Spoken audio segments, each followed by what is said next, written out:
Ji, Assalamu alaikum everyone. So in this video lecture, we'll start solving the paper Feb March 2025, paper 22, AS level accounting, and we'll start off with question number one. Question number one is pertaining to partnership. Sara and Viraj are in partnership and own a wholesale business. At 1st January, the partners and the following balances during the year ended. The following drawings had been recorded. The following balances were also available at 31st December 2024. The draft profit for the year ended 2024 was 9400 before accounting for the following. तो ये draft profit यानी 9400 जो correct नहीं था, and we need to take into account these 7 adjustments in order to figure out the correct profit. So now we need to calculate the revised profit. So let's start from the draft profit. So the draft profit that examiner calculated is 9400. Now let's read adjustment number 1. Wages 850 were owned, so this was not adjusted. तो अगर हम wages को adjust करते तो हम owing add करते और owing add करने की वजह से हमारा एक्सपेंस बढ़ जाता और एक्सपेंस बढ़ने की वजह से हमारा प्रॉफिट कम हो जाता. तो अब हम इसीलिए इसका मतलब हमारा प्रॉफिट हमने क्योंकि एक्सपेंस में ये ऐड नहीं करा तो हमारा एक्सपेंस कम रिकॉर्ड हुआ है और एक्सपेंस कम रिकॉर्ड हुआ है तो प्रॉफिट बढ़ा हुआ है. तो प्रॉफिट को सही करने के लिए 850 हमें माइनस करना पड़ेगा. Less wages own. Adjustment number 1. Number 2. A credit customer owing 1200 had gone out of the business. The partners believe that 20% of the outstanding will be recovered amount and the remaining 80% is to be written off. तो 1200 में से 80% आपका irrecoverable debt हो गया. 1200 multiply by 80 upon 100 960. तो again ये भी आपने एक्सपेंस नहीं रिकॉर्ड किया हुआ, आपका प्रॉफिट बढ़ा हुआ है. तो अब आपको सही करने के लिए माइनस करना पड़ेगा ताकि आपका प्रॉफिट सही हो जाए. तो लेस इरिकवरेबल डेट. अच्छा, क्वेश्चन सॉल्व करने के साथ साथ I would also like to discuss important tips जो आप यूज़ कर सकते हैं पेपर सॉल्व करते वक्त. देखिए वहाँ मैंने वर्किंग की ना, वहाँ मुझे नहीं करनी चाहिए थी वर्किंग. वहाँ पे एग्जामिनर चेक नहीं करेगा. एग्जामिनर आपकी वर्किंग यहाँ चेक नहीं करेगा. एग्जामिनर ने ये आपको जगह दी हुई है सॉल्व करने के लिए. So make sure if you want to show any of the working to the examiner, you should show in these spaces only. ये आपका स्पेस ना वर्किंग करने का. इसके बाद less allowance. अब ये देखें, the partner have decided to create an allowance of irrecoverable debt for 5% for trade receivable. अब ये देखें न्यू नेम क्या है, allowance for irrecoverable debt. अगर मैं लिख कर आ जाऊँ प्रोविजन फॉर डाउटफुल डेट या प्रोविजन फॉर इरिकवरेबल डेट या कुछ भी, तो एग्जामिनर सही मार्क नहीं करेगा, इसके मार्क्स नहीं देगा. Examiner is not accepting any short forms और एक्रोनिम्स और एनी ओल्ड नेम्स. तो आपके लिए ज़रूरी है आप इसको अलाउंस फॉर इरिकवरेबल डेट लिखें. सही है. तो अलाउंस फॉर इरिकवरेबल डेट, तो आपके ट्रेड रिसीवेबल्स 19,980 है, उसमें से आपने 960 अभी राइट ऑफ करें एडजस्टमेंट नंबर 2 में, तो वो भी माइनस होंगे और रिमाइंडर पर आप 5% लगा लेंगे. तो हम लिख देते हैं लेस अलाउंस फॉर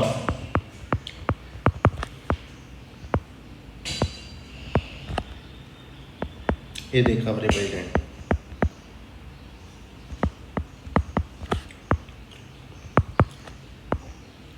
तो 19,980 में से जो रिसीवेबल्स उसमें से आपने 960 राइट ऑफ करे, पहले वो माइनस करें. हम माइनस करने के बाद इसको 5/100 से मल्टीप्लाई करते हैं, इसका 5% निकालें तो आपके भाई आ जाएगा $951. इसके बाद विराट है taking goods for own used valued at cost 550. तो विराट ने अपने लिए गुड्स निकाले हैं और इसको भी रिकॉर्ड नहीं किया. तो अब विराट ने क्योंकि गुड्स निकाले हैं तो गुड्स जो ओनर निकालता है उसकी एंट्री क्या होती है, देखो उसको रिकॉर्ड नहीं किया हुआ. तो बेसिकली ड्रॉइंग्स डेबिट और परचेजेस क्रेडिट ये होता है ना, यानी आप अपने परचेजेस को कम करते हो. गुड्स ड्रॉइंग्स के लिए आप अपने परचेजेस को कम करते हो. परचेजेस को कम करते हो उसका मतलब आप अपने परचेजेस एक तरीके से आपका एक्सपेंस ही है ना. सेल्स इनकम है, परचेजेस एक्सपेंस है. परचेजेस बढ़ेगी तो एक्सपेंस बढ़ेगा, परचेजेस कम होगी तो एक्सपेंस कम होगा. तो आपने ये परचेजेस को कम करना होता है यानी एक्सपेंस को कम करना होता है। अब आपकी परचेजेस इसका मतलब ज़्यादा रिकॉर्ड हुई है, आपने ज़्यादा रिकॉर्ड किए हुए परचेजेस को, तो क्योंकि आपका एक्सपेंस ज़्यादा रिकॉर्ड हुआ है तो आपका प्रॉफिट क्योंकि आपका एक्सपेंस ज़्यादा रिकॉर्ड हुआ है तो आपका प्रॉफिट कम हुआ है। सही है, प्रॉफिट इसकी वजह से कम हुआ है आपका 550 से। तो क्योंकि आपका प्रॉफिट अभी कम हुआ है तो आपको सही करने के लिए उसको अपने प्रॉफिट में ऐड करना पड़ेगा। तो 550 ऐड गुड्स ड्रॉइंग्स, सही है। इसके बाद इसी तरह विराज had provided a loan to the partnership on 1st May 2024 at 7200 at 10% at 8% interest per annum. The loan is payable in full at the end of 5 years. Interest on the loan had not been accounted for. तो interest on loan expense से कब लिया है loan? 1st मई को। दिसंबर में year and हुआ, कितने महीने हो गए? मई, जून, जुलाई, अगस्त, सितंबर, अक्टूबर, नवंबर और दिसंबर, तो 8 मंथ्स का लोन। तो कैसे निकालेंगे? 7200। अब देखिए मैं यहाँ पे वर्किंग शो करूँगा, तो इंटरेस्ट भी अकाउंट फॉर नहीं करा हुआ तो आपका प्रॉफिट एक्सपेंस नहीं रिकॉर्ड किया हुआ तो आपका प्रॉफिट बढ़ा हुआ है। सही करने के लिए आपको ये अपने प्रॉफिट को कम करना पड़ेगा। 7200 मल्टीप्लाई बाई 8/100 करेंगे, पूरे साल का आ जाएगा। मल्टीप्लाई बाई 8/12 करेंगे तो 8 मंथ्स का आ जाएगा, विच इज़ 384। फिर क्लोजिंग इन्वेंट्री अंडरस्टेटेड है, तो closing inventory and profit are directly related, ये आपको याद रखना है। Closing inventory and profit are directly related. Closing inventory बढ़ी हुई है तो प्रॉफिट बढ़ा हुआ है, क्लोजिंग इन्वेंट्री कम हुई है तो प्रॉफिट भी कम हुआ है। तो आप अंडरस्टेटेड का मतलब आपकी क्लोजिंग इन्वेंट्री कम हुई हुई है। अगर क्लोजिंग इन्वेंट्री कम हुई हुई है तो प्रॉफिट भी कम हुआ है 3000 से। तो सही करने के लिए आपको 3000 अपने प्रॉफिट में ऐड करना पड़ेगा। 3000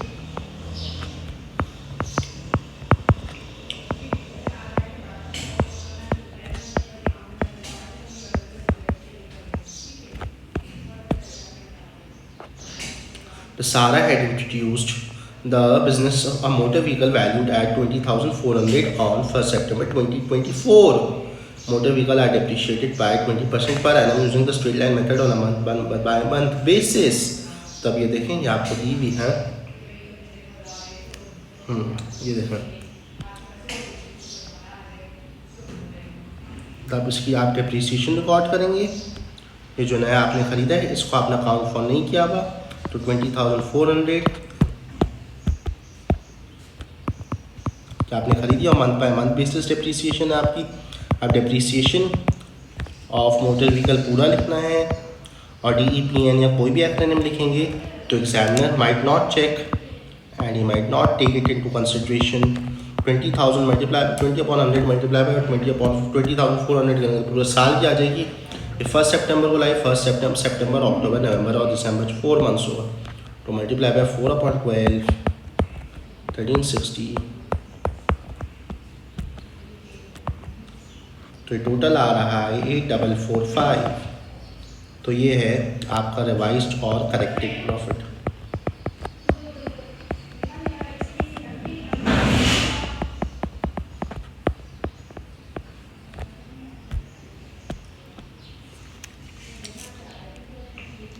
अब लिखा हुआ है the partner share profit and losses in the ratio 2:1 after providing the following. Interest is charge on drawings at 5% on the total drawings for the year in excess of 10,000। तो जो भी अगर 10,000 से ज़्यादा की ड्रॉइंग्स करेगा पूरे साल पर उस पर 5% का इंटरेस्ट देगा और सैलरी हर सारा को मिलेगी 12,000 पर एनम। इसके अलावा और कोई एडजस्टमेंट नहीं है अप्रोप्रिएशन में, तो हम बनाना शुरू करते हैं अप्रोप्रिएशन। अब देखें एग्जामिनर हमसे एक्सपेक्ट करता है कि जो हमने रिवाइज प्रॉफिट निकाला है हम वो यहाँ वहाँ से स्टार्ट करें यहाँ, सही है। तो अगर वो मैंने गलत भी निकाला हुआ हो और मेरी बाकी वर्किंग सही हो तो मेरे मार्क्स नहीं कटेंगे, इधर मुझे पूरे 3 मार्क्स मिल जाएंगे। मेरे आंसर के हिसाब से ये पार्ट चेक होगा। तो हमने जो प्रॉफिट निकाला है 8445 कैलकुलेट किया है। अब देखें प्रिपेयर द अप्रोप्रिएशन अकाउंट, मतलब प्रिपेयर में एग्जामिनर आपका फॉर्मेट वगैरह सब चेक करेगा। कैलकुलेट में एग्जामिनर आपका फॉर्मेट वगैरह के बारे में इतना पर्टिकुलर नहीं होगा जितना प्रिपेयर में जो ना पर्टिकुलर होगा, सही है। So you should take time into consideration. Prepare में आपको खास ख्याल रखना है इन चीज़ों का कि आपको फुल फॉर्म्स वगैरह यूज़ करनी है, प्रॉपर फॉर्मेट वगैरह सब फॉलो करना है। सबसे पहले add interest on drawings, so don't use any acronyms in the question. अब देखें, अब अगर मुझे आदत है या आपको आदत है जिसकी सब गलत है, अब सारे की जगह अगर आप एस लिख देंगे तो एग्जामिनर वुडंट लाइक इट, और विराज की जगह वी लिख देंगे तो एग्जामिनर वुडंट लाइक इट, आप पूरा लिखें। अब देखते हैं किसने कितनी ड्राइंग्स की है। तो भाई सारा ने किए 22,960 और उसने किए 18,930 और विराज ने 550 के गुड्स भी निकाले, तो वो भी ड्राइंग्स में ऐड हो जाएंगे 550। तो अब 10,000 पे तो नहीं लगेगी, एन एक्सेस जो 10,000 से एक्स्ट्रा निकाले पैसे उस पर लगेगी। तो 22,960 माइनस 10,000 12,960, तो उस पर ड्राइंग्स लगेगी। तो आप देख लें 5% ऑफ 12,960 और 5% ऑफ 8,930 प्लस 550, तो ये आ जाएगा 648, 474, 112,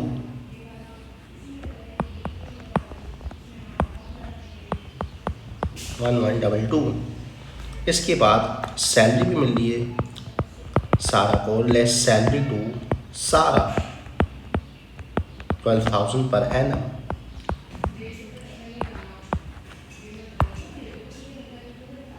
तो अब ये आप 112 ऐड करेंगे और 12,000 माइनस करेंगे तो ये आंसर आपका नेगेटिव आएगा।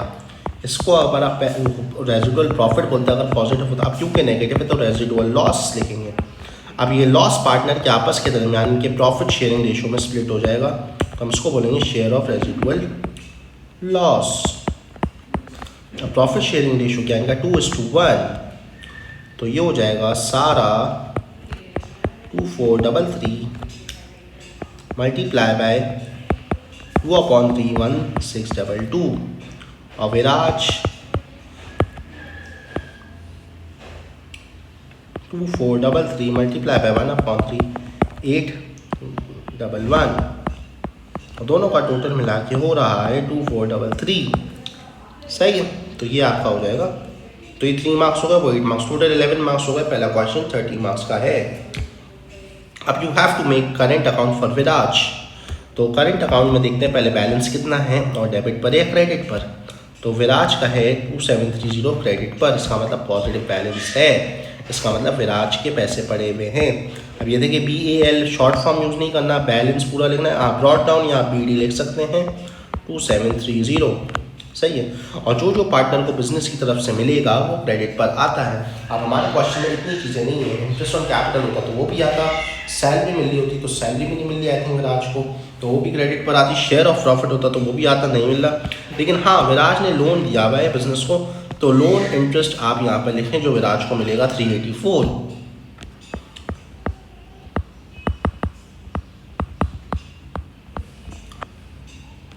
फिर इसके बाद ड्राइंग्स, तो विराज ने ड्राइंग्स किए 19,480 की।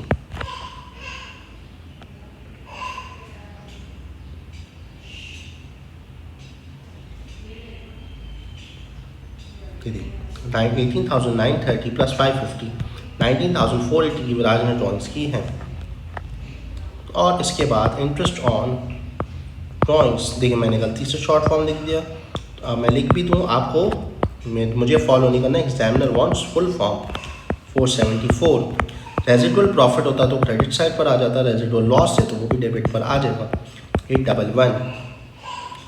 तो अगर अब आप क्रेडिट का टोटल निकालते हैं जो कि बड़ी साइड है 20765 आ जाएगा, इसका भी टोटल आ जाएगा 20765। 20765 में से आप 384 और 2730 माइनस करेंगे तो 17651 आ जाएगा।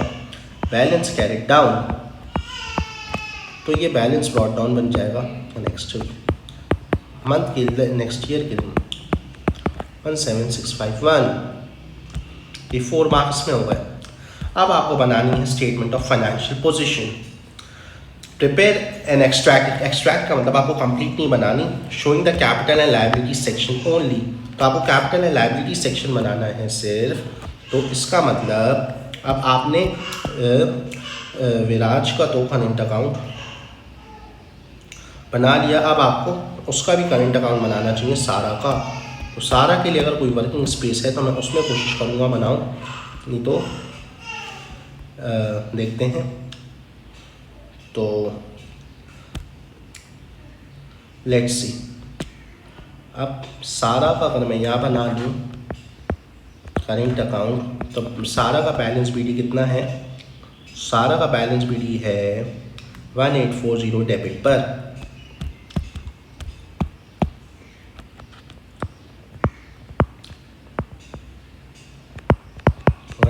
डेबिट पर। अब सारा को बिजनेस में क्या क्या मिलेगा? तो सारा को इंटरेस्ट ऑन ड्रॉइंग्स 648, उसकी वजह से पैसे कटेंगे।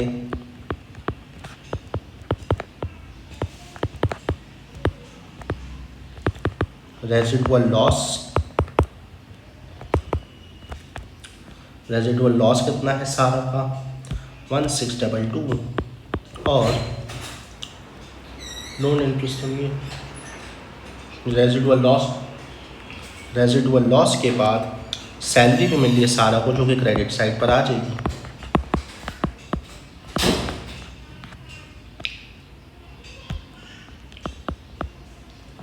अब आप देखें, आई थिंक बैलेंस आपका जो है वो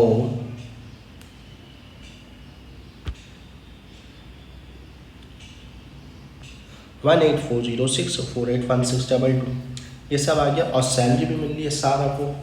इसके अलावा सारा से रिलेटेड कुछ और है?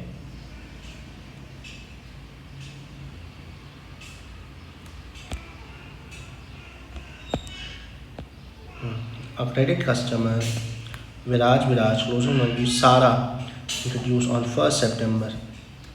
तो ये हो गया। और अब देखें आप 6481840। अब सारा की क्रेडिट साइड का टोटल आ रहा है 12,000,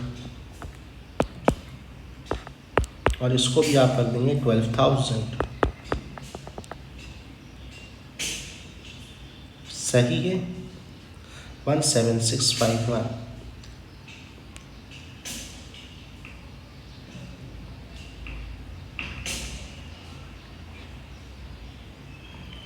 current account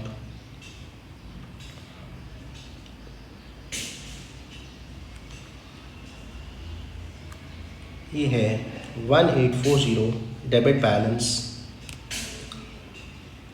plus 648 plus 1622 minus 12,000 7890 salary to सारा।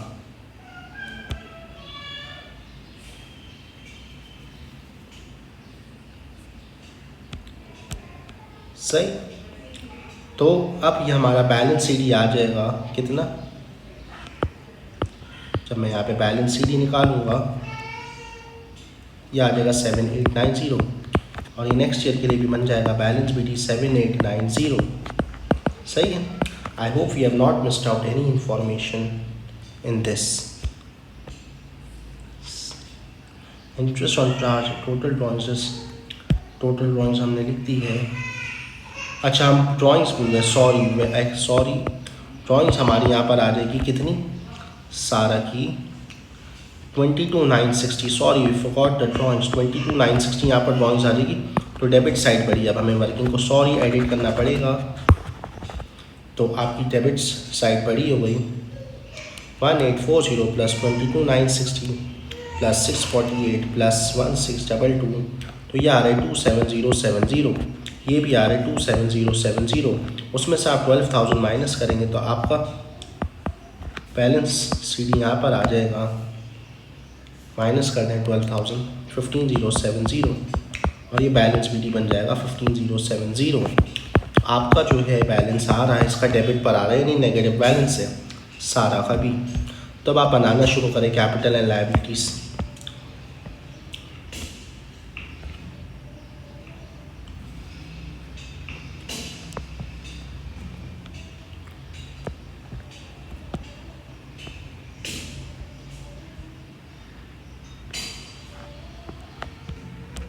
तो अब यहाँ पे आप लिखेंगे कैपिटल एंड लायबिलिटीज। उन्होंने हेडिंग दी हुई capital account Sara and Viraj, and current account Sara and Viraj. अब कैपिटल कितना है सारा का, तो सारा का कैपिटल है 80,000 पहले से दिया हुआ है और उसने 20,400 की देखने मोटर व्हीकल को इंट्रोड्यूस करी, तो इसकी एंट्री क्या होगी, कहीं कैपिटल क्रेडिट और मोटर व्हीकल डेबिट, तो कैपिटल बढ़ जाएगा ना। सारा अगर कोई चीज़ अपने पास लेकर आए, पैसे लेकर आए मोटर, तो 80,000 प्लस 20,400 100,400 आ जाएगा सारा का कैपिटल। डॉलर और विराज का कैपिटल है 112,000, तो दोनों का मिला के कैपिटल हो गया 212,400। अब करेंट अकाउंट बैलेंसेस दोनों का नेगेटिव 17651, सारा का है 15,070 और उसका है 17651। अब दोनों का टोटल लें तो 32,721 और ये माइनस करेंगे तो आ जाएगा 179,679, कैपिटल आ गया। अब नॉन करेंट लायबिलिटीज़ के लोन भी दिया हुआ एक पार्टनर ने, तो आपको अगर याद हो तो विराज ने लोन दिया हुआ है, लोन फ्रॉम विराज 7,200 और अच्छी राइटर्स है, आप इसके साथ परसेंटेज भी लिखे, कितने परसेंट इंटरेस्ट पे लोन दिया है विराज ने, 8% इंटरेस्ट पे। और फिर करेंट लायबिलिटीज़ में सबसे पहले आ जाएंगे ट्रेड पेबल्स,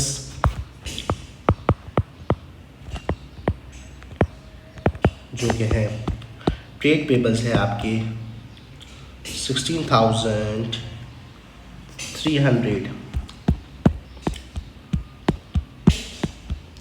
फिर आपके आ जाएंगे अदर पेबल्स में कोई ओइंग एक्सपेंस या प्रीपेड इनकम हो तो वो आ जाएगी। तो ये देखें, अब आपका ये ओइंग एक्सपेंस था जो आपने अकाउंट फंड करा था, तो 850 ये आ जाएगा।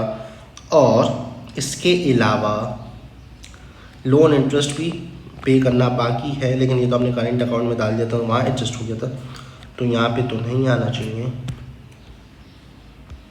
लोन इंटरेस्ट हमने वहाँ डाल दिया था, तो ये 850 हो गया, रिकवरेबल डेट हो गया, विराज है टेकन, इंटरेस्ट हो गया क्लोजिंग इन्वेंट्री और 850 और अदर पेबल्स पहले से दिए हुए 410, तो 850 प्लस 410 ये आपके हो जाएंगे अदर पेबल्स विच इज़ 1260। फिर बैंक ओवरड्राफ्ट भी वहाँ पे आपको दिया हुआ है 4970, ऐड करें तीनों को तो 22,530 आ जाएगा। अब आप टोटल निकालें कैपिटल और लायबिलिटीज़ का, तो यार है 209,409। This is called total capital and liabilities.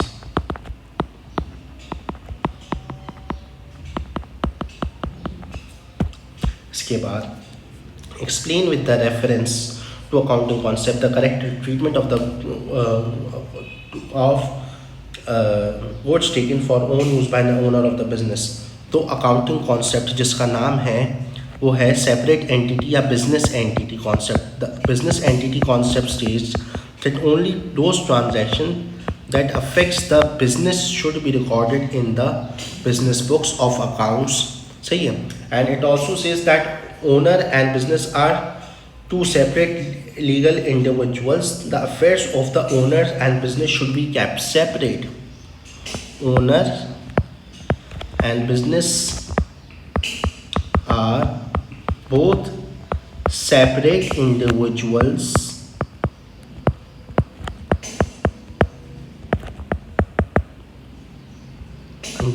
affairs of both should be kept separate। तो ओनर के लिए हमने कैपिटल ड्रॉइंग्स वगैरह की हेडिंग बनाई हुई है, तो ओनर का हिसाब वहाँ जाएगा। इरिकवरेबल डेट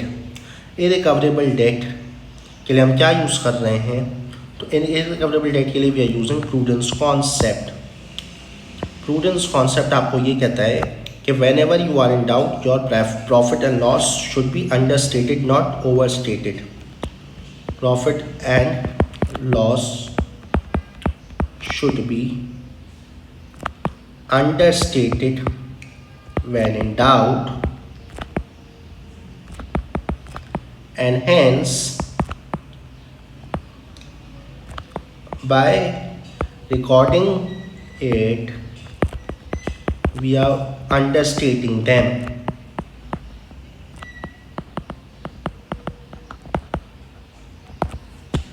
इसके बाद the partners are concerned about the liquidity of the business. The current credit terms are 30 days for both credit suppliers and credit customers. They have noted that some credit customers are delaying their settlement of their invoice while credit suppliers are always paid within 330 days. They are considering two options: introduce 5% cash discount for all credit customers invoices settled within 25 days, paying creditors within 35 days. Advise partner which option to choose. Choose, justify or answer by discussing both options. तो let's say अब हम पहले दोनों options discuss कर लेते हैं कि भाई in option 1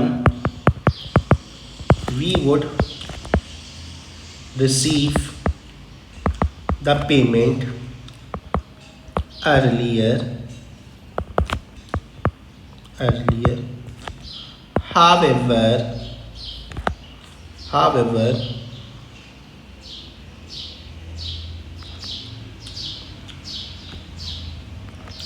however in option 2A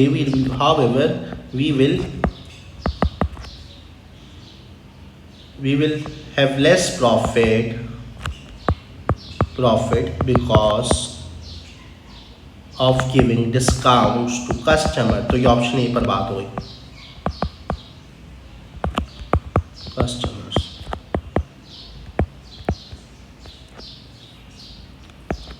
Option B might improve the overall cash flow situation, but it might damage the relationship with suppliers.